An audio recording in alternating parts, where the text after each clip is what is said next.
you'll see is you'll see a waveform, waveform.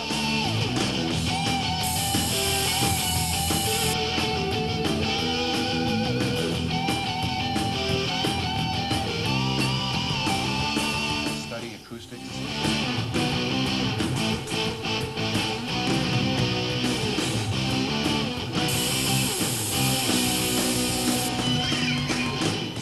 Percent of the noise in car audio is low frequency.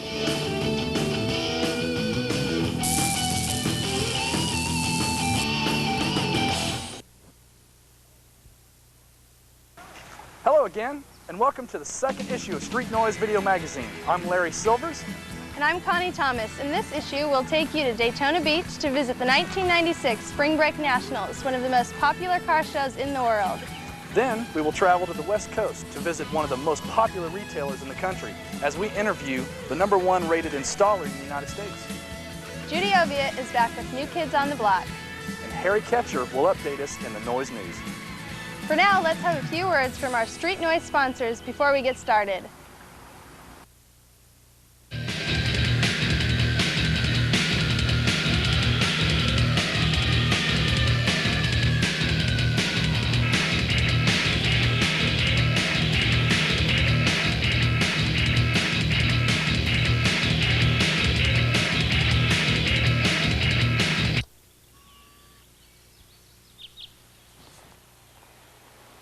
Sorry.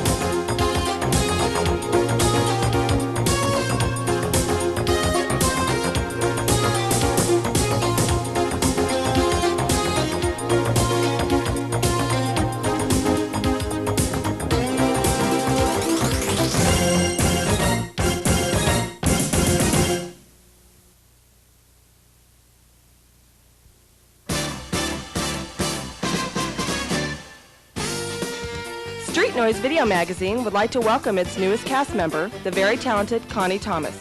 Connie will replace Holland Moore as the show's co-host, as Holland has relocated to Anchorage, Alaska. Coming up in this issue, Judy Oviatt visited with 3 companies introducing new products to the mobile electronics industry. Harry Ketcher will follow with the Noyz News, reporting on the National Academy of Mobile Electronics' new ITCP. From there, Mike Bro will handle Tech Tips 2000 before we move into Know Your Noise. Street Noise interviews several individuals at Rolling Thunder in San Rafael, California. We'll follow with our feature segment, Let's Make Some Noise. Here, we'll interview Paul Papadeus, the founder of the Daytona Beach Spring Break Nationals. The Street Noise miniseries wraps up this issue. Stay tuned for Judy Oviatt and New Kids on the Block.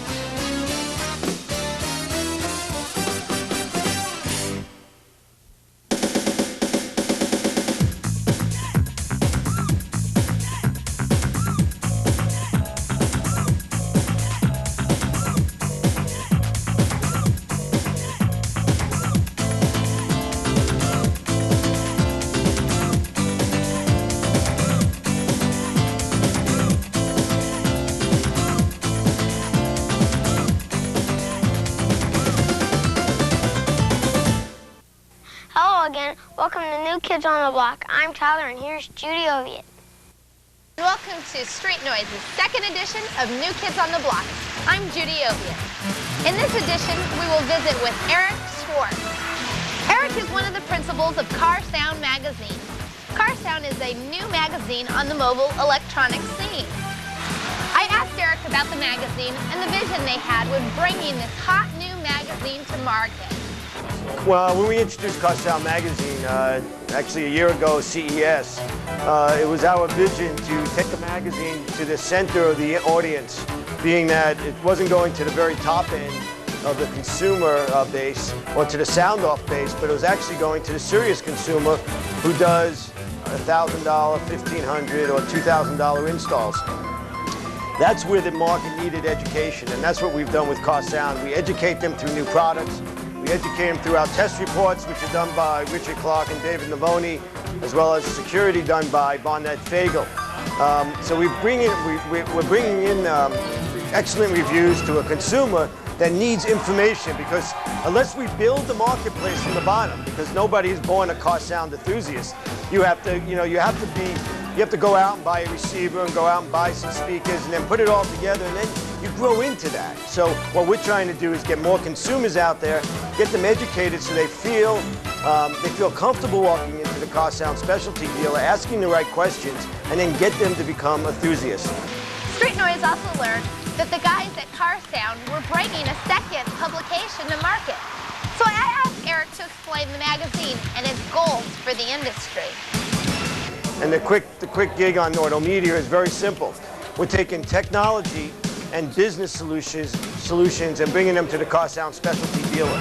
So what we have done with N.A.M.E is we presented a magazine that is giving them the technology story, but also in the same sense giving them business solutions. Today's business atmosphere is extremely competitive, and based on the competitiveness of that atmosphere, we need to educate the Car Sound specialty guys how they can compete against the Circuit Cities and the Best Buys. Next, we will feature a very unique product for the hard-to-place space in the rear of a pickup truck. The product is called the flashback speaker window. Let's hear more from the company's owner. Hi, my name is Craig Foster. I'm the owner of CESD and this exciting new product called the flashback speaker window. What it does is it replaces the flat factory glass in pickups. It fits both the designs of the encapsulated and also the rubber gasket. All you simply do is take out your back glass. What you do is just take my window. It comes pre-drilled with 12 holes. Just stick it up to the pinch weld. And then what you'll do is you'll just drill 12 holes into the pinch weld, take the window back off, run the bolts through it, and then you'll take butyl tape, which is supplied with each window, put it around the edge, put it into the pinch weld, bolt it from the interior, and run your wires. It comes available with 10-inch speakers. It's available empty. You can buy it with the subs, or you can buy it with the woofers, tweeters, and crossover. There's instructions, and also there's a video available if it's needed. Pricing is starting at my MSRP.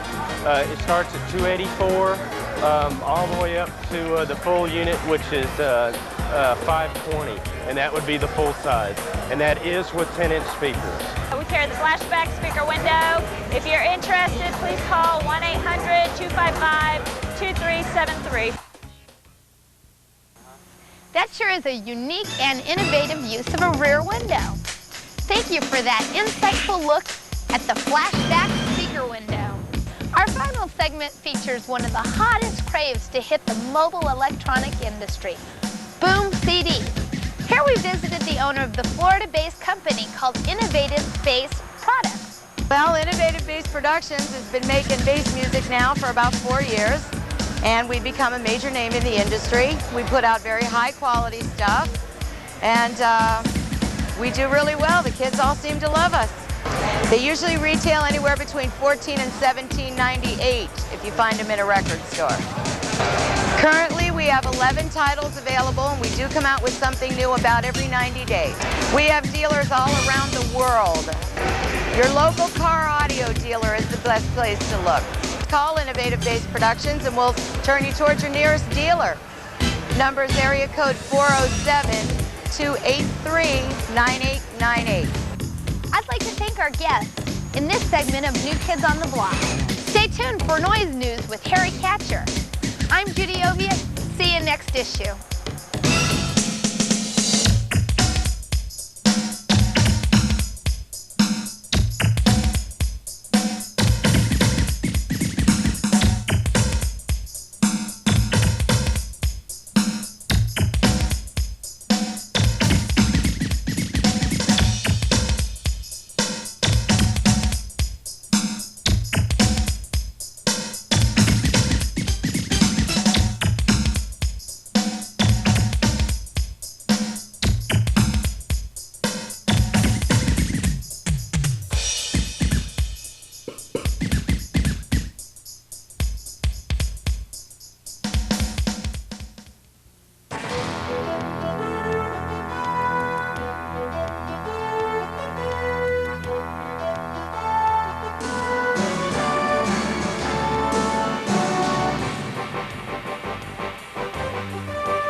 Hi, I'm Harry Catcher. Welcome to the Noyz News. I'll be hosting the news, taking you around the mobile electronics industry, bringing you current stories, promotions, and breakthroughs.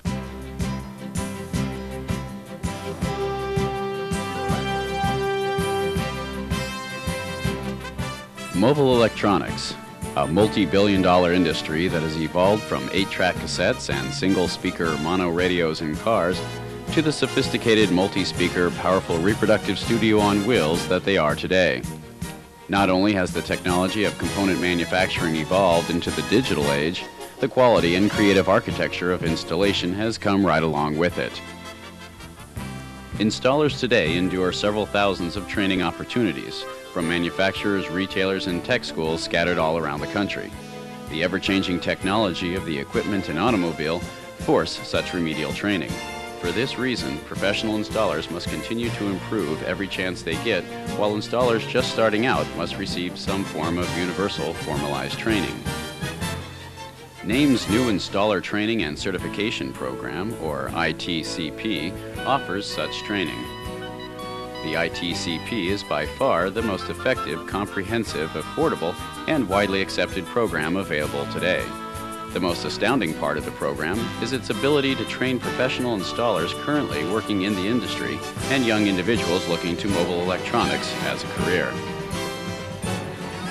The Installer Training and Certification Program begins for all candidates with the Mobile Electronics Evaluation Survey. This survey may be used in several capacities. The second phase of the training consists of 2 categories. Category 1 may be taken separately and is comprised of 2 mandatory levels. Both cover standard installation practices. Level 1 consists of 4 videos and 1 open book proficiency exam. In Level 2, the students will learn advanced installation techniques, again consisting of 4 videos and 1 open book proficiency exam. Upon successful completion of Level 2, the student may move on to Category 2, custom installation training, or simply proceed to Phase 3 of the program. The student must have passed Category 1 as a prerequisite. Category 2, Level 1 consists of N.A.M.E's popular Audio Architect series videos. There are 4 videos and 1 open book proficiency exam covering topics on woodworking, upholstery, fiberglass, and motorization. Upon completion of Level 1, the student may proceed with Category 2, Level 2, which consists of N.A.M.E's Audio Architect Series 2 videos. This level, like the previous 3, consists of 4 videos and an open book proficiency exam. Each and every video may be viewed in the privacy of your own home or in a group setting with discussions to follow. All exams in this phase of training are open book, and each section of each exam must be passed with an 85% success rate to move on to the next level or phase. Moving on to Phase 3 of the Installer Training and Certification Program, we'll find the student in an actual installation bay with a certified evaluator from N.A.M.E. If the installer is currently employed with a retailer, that is where he or she will perform the on-the-job evaluation. An individual participating in the ITCP who is not currently working in the industry will perform an internship with a retailer in his or her local area. N.A.M.E's career counselors will attempt to place all interns with a Priority 1 retailer, which is a retailer that is looking to hire an installer. This phase tests the mettle of all installers. To qualify for Phase 4, the installer will be evaluated performing several tasks for both time and accuracy. An installer in this phase will generally take 30 to 45 days in the standard installation evaluation and another 30 to 45 days for custom installation evaluation. Safety habits and organizational skills are also observed in this section. One final note to all individuals participating in the ITCP is before an intern is placed in an install bay to perform his or her internship, they must possess a minimum set of tools. You'll be provided with a tool list from your career counselor to assist with this. After successfully passing each level of training, participants will take a computer-based test for each level of certification that they wish to qualify for. There are 2 different tests, one for each category. The first 200-question test covers the Category 1 topics of standard installation. The second 200-question test covers Category 2 and tests the participants on the topics covered in the custom installation phase of training. The tests may be taken separately or together if preferred. Whether you're a professional installer seeking to further your skill levels or looking to the exciting field of mobile electronics as a future career, N.A.M.E provides the most innovative program, offering 20 national locations and internships in hundreds of retailers nationwide. N.A.M.E's new ITCP is clearly the professional's choice for effective installation training and certification.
Welcome to Tech Tips 2000.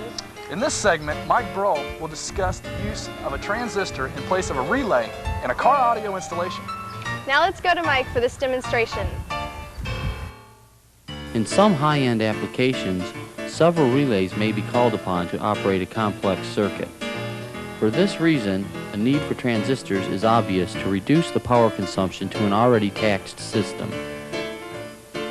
Another extremely popular use for a transistor is to operate a circuit in which low voltage or current is applied as an input voltage, or current which is too weak to operate a standard relay. For this application, it may be necessary to use a transistor. We will now demonstrate a practical use of a transistor in this type of circuit. In some cases, you may find a car stereo head unit which has a remote turn-on lead which will exhibit 12 volts output, but does not deliver enough current to switch on an amplifier, let alone multiple amplifiers. In this experiment, you will need a simple NPN type transistor, a single pole double throw relay, a 12 volt or variable power supply, a simple 12 volt DC bulb, a perforated punch board, a multimeter, a potentiometer, a switch, some copper wire, a soldering iron, and solder. Now, by using a small perforated punch board, we will wire up a circuit simulating a head unit with the remote turn-on trying to trigger an amplifier. The circuit will go together as follows. First, we have our potentiometer, followed by our switch. The other side of our switch will connect to number 85 on our relay. Now hook number 86 on the relay to ground. Connect number 87 to one side of the lamp and ground the other side of the lamp. Next, hook number 30 to a 12 volt source. Now hook 12 volts up to the other side of the potentiometer. As you can see, when the switch is closed, the relay should energize, which will send 12 volts to the lamp, causing it to light. Now we are ready to test our simulated audio circuit. Turn on the switch and observe your lamp.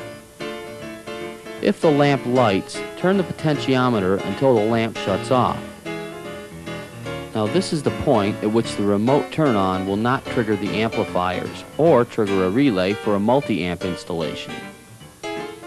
Now we will insert an NPN type transistor into the circuit to trigger our amps and/or relay. A transistor is simply a semiconductor device with three leads, a base, a collector, and an emitter. A very small current or voltage at one lead can control a much larger current flowing through the other two leads. Therefore, transistors can be used as power amplifiers and switches. There are generally two types of transistors, bipolar and field effect. We will be using an NPN transistor in this circuit to switch a higher voltage to our relay, therefore triggering our amplifier. First, disconnect the wire going from the switch to number 85 on the relay, and reconnect that wire from the switch to the lead on the transistor known as the base. Next, hook the lead known as the collector to 12 volts, and finally, hook the emitter lead up to number 85. Now, flip the switch on again, and the voltage should trigger the transistor, which in turn should energize the relay and light the lamp. Turn your circuit back on. As you can see, our amplifier, or in this case the lamp, now lights. Although the voltage from the switch was not enough to trigger the relay before the transistor was installed, it had plenty of voltage to switch the transistor, which in turn triggered our system. Now here is an illustration of a circuit simply using a transistor to trigger amplifiers to turn on when the inadequate voltage is applied. An important point to note about transistors is that they do run hot, so it is a good idea to mount them to some sort of heat sink and observe the same mounting and placement techniques as you would with all other electrical components. If you have a question for our experts and would like it answered on video, submit your questions in writing to Tech Tips 2000, care of N.A.M.E. 7867, Dunbrook Road, Suite E, San Diego, California, 92126.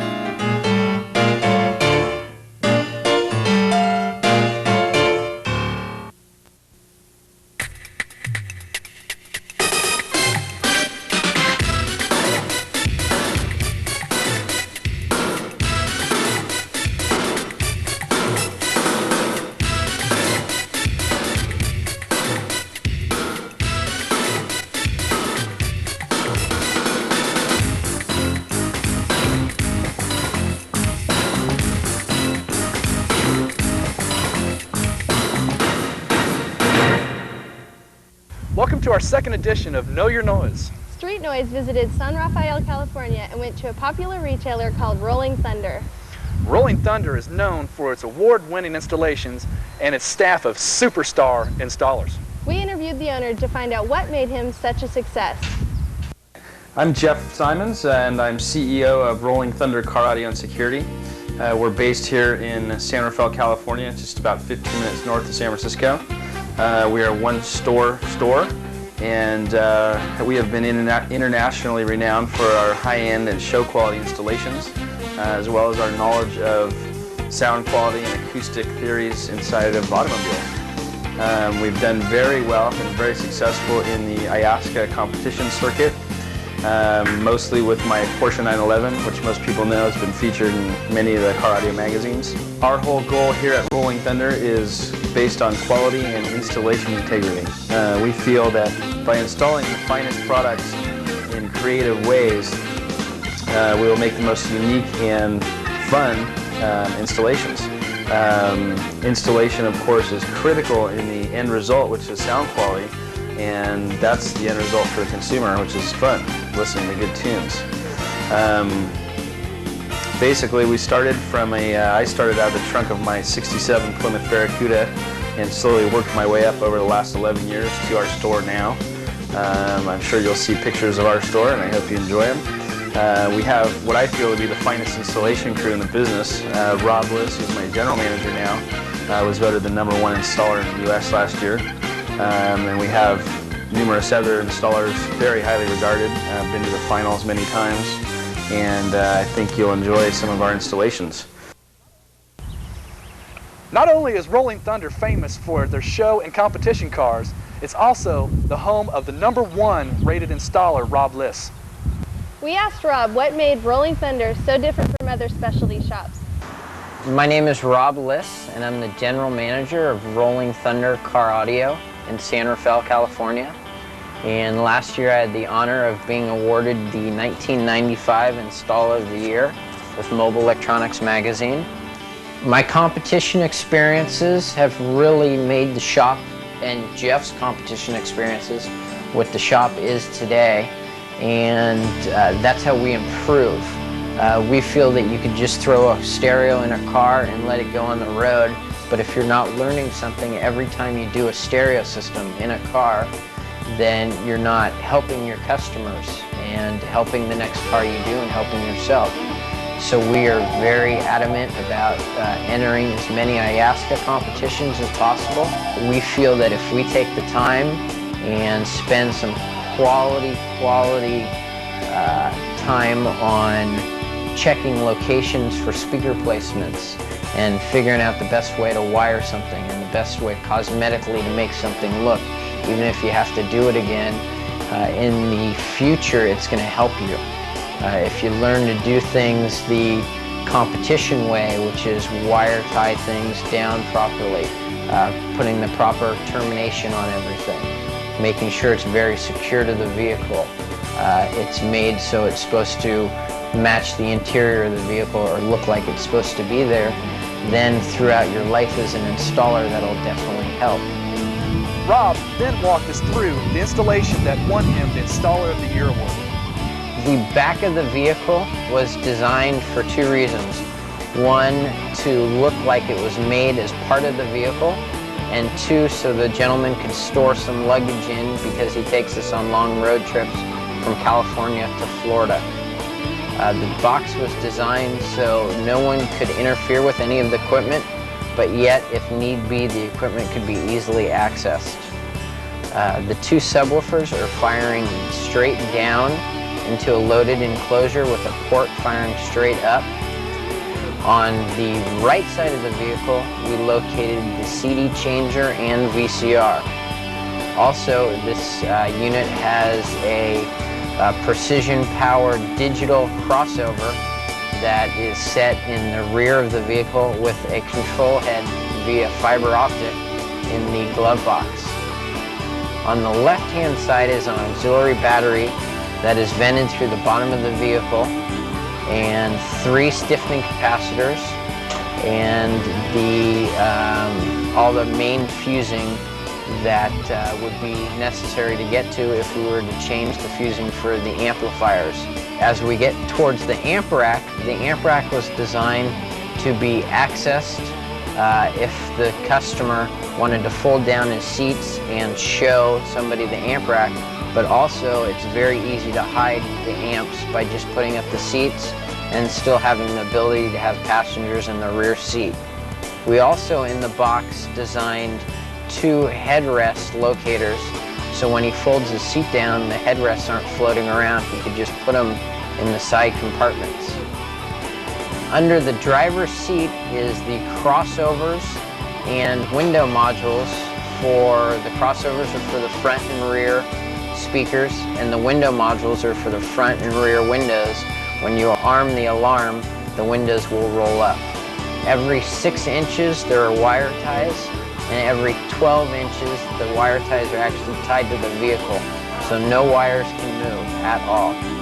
The car was completely torn apart and dynamited from the ground up, and also a lot of panels on the backside were also dynamited to get more rigidity in it. We'd like to thank the guys at Rolling Thunder for the tour of their shop. Stay tuned for our feature segment, Let's Make Some Noise.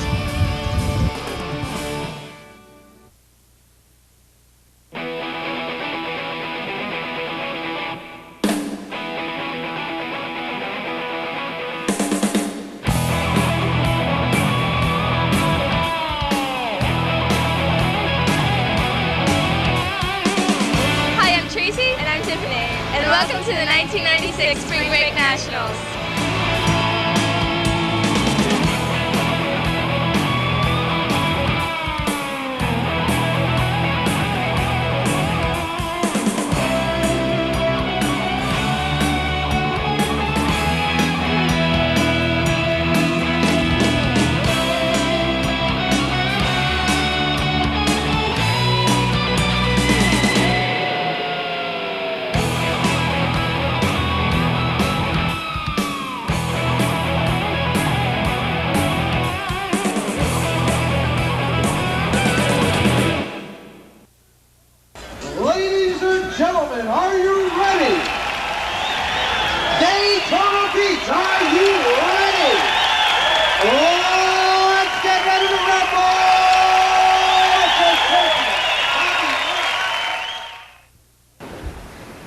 again, another exciting feature in Let's Make Some Noise. We are fortunate to interview the founder of the ever-popular Daytona Beach Spring Break Nationals, Paul Papadakis. Now let's let Paul explain the history of his famous sound-off and car show. My name is Paul Papadakis. I produce the Spring Break Nationals, which if we haven't been last year, we're definitely the world's most famous sound-off this year. Our event is 10th annual this year. We have over 70 manufacturers exhibiting. We have 340 cars pre-registered for the competition, the IASCA competition, and DB drag racing as well, from 28 states and Canada. It was hard to believe this event started 10 years ago with only 50 cars that came from Central Florida to what it's become today. How it happened, I don't know. But our efforts are the expansion and proliferation of the mobile electronics industry. Our spectator base, I've talked to some people who have come as far as Canada, the United Kingdom, to Germany, to coming in just to check out the event. The competition's time, we're running 3 days of competition, Friday, Saturday, Sunday this year to accommodate the extra cars. And we still have a standby list of some 70 to almost 100 cars in standby. The events of the show, the things that make it fun, we do the DB drag racing for this year sponsored by N.A.M.E Pro Audio. They put up a $1,000 purse for the winners. DB drag racing, you can probably catch later on this video, is a real crowd pleaser. The bikini contest has now been rated probably one of the best at Daytona Beach around spring break.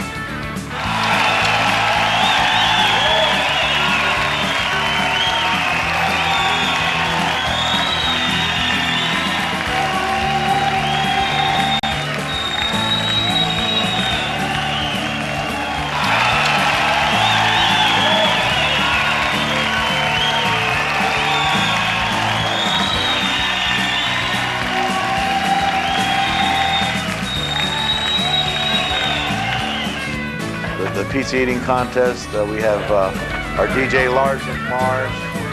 It's as much pizza as you can eat in 5 minutes. Eat that. This trying, this guy. I'm looking, I'm telling you so. What are you going to do I'm now? going to Disneyland. Well, when I do the pizza contest, you gotta look for originality, I guess, because it takes a lot of nerve to eat a big pizza like that. You gotta look for style, because not anybody can do it, and just who eats the most. Always have eaters. They try to throw it underneath the table, throw it on the floor, anything they can. I've even seen them throw it into the crowd. We've got the radio stations brought in this American gladiator type jousting and sumo wrestling.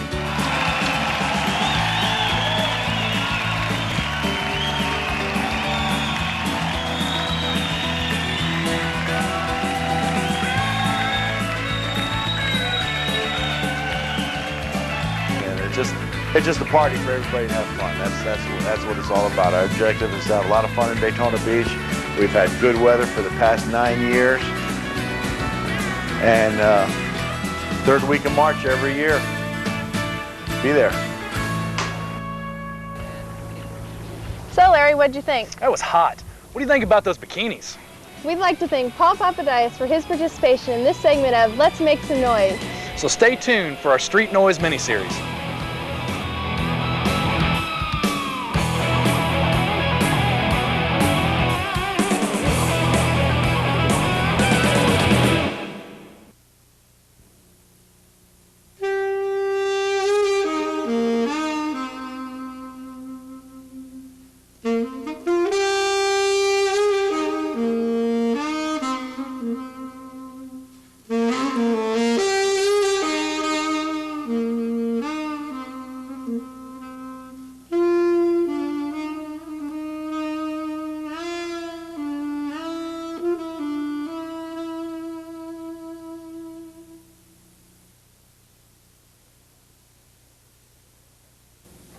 From manufacturer to manufacturer, stock systems vary greatly.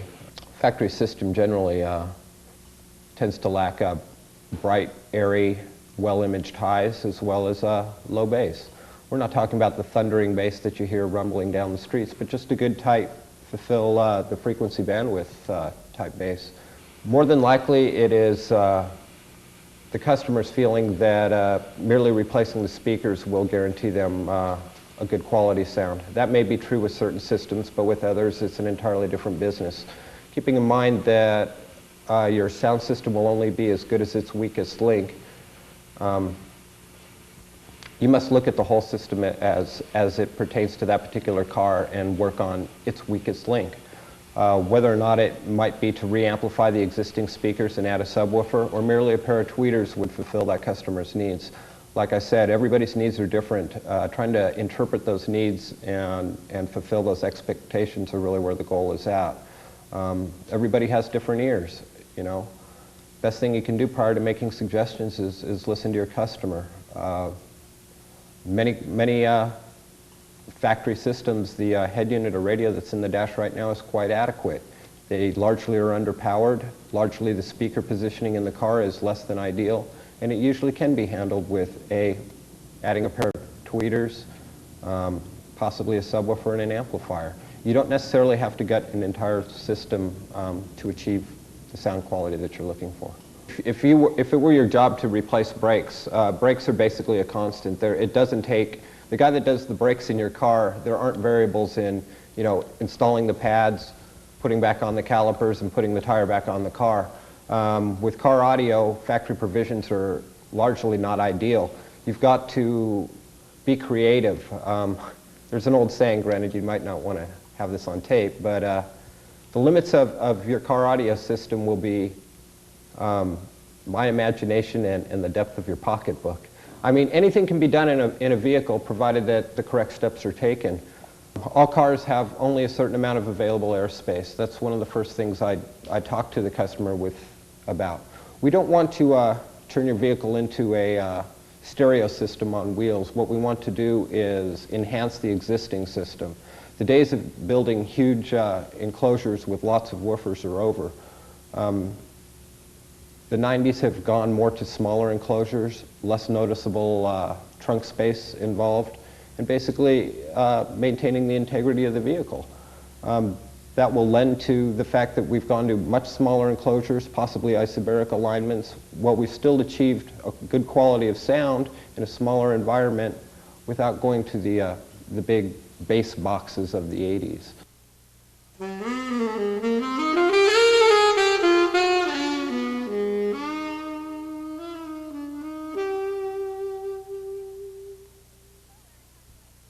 So Larry, how'd you like our second issue of Street Noyz? I'd say it was definitely worth the wait.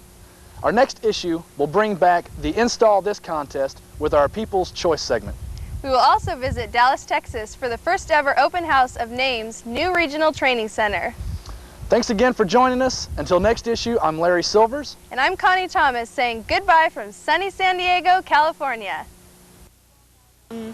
It's long hours, but it pays off. We have a lot of fun. It's gratifying. Our work is very well known. And the hours, I'll give or take a few, but I'm with him all the time. I wouldn't have it any other way, though. I love being a part of it. It's really important to me. It's real fun. So you wouldn't consider another business, huh? Absolutely not. You guys are good business owners, but this is the business you'd prefer to be in. This is the business I'd prefer to be in, absolutely. Friends of ours, when we got married and started working together, everybody gave us 2 years to work together. It's been 7. And we keep having fun, and we'll keep having fun. Great. I don't know how she puts up with it. That was good, right there. That was a good one. That's a wrap. Better not. Good. Cha-ching.